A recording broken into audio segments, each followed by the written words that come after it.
ఓం నమో వెంకటేశాయ. తిరుపతి సాయికృష్ణ భక్తి ఛానల్కి స్వాగతం, శుభస్వాగతం. మరొక అద్భుతమైనటువంటి విషయంతో మీ ముందుకు వచ్చేసానండి.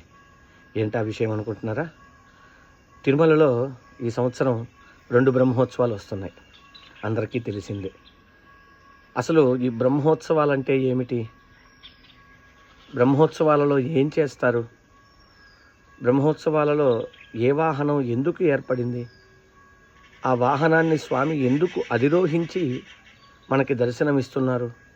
ఆ వాహనాన్ని చూడడం ద్వారా ఎటువంటి మనకి ఫలితాలు కలుగుతున్నాయి? ఇలాంటి విశేషాలన్నీ కూడా వరుసగా ఒక్కొక్క రోజు ఒక్కొక్క వాహనంగా మనం తెలుసుకుందాం. ముందుగా అసలు బ్రహ్మోత్సవము అంటే ఏమిటి?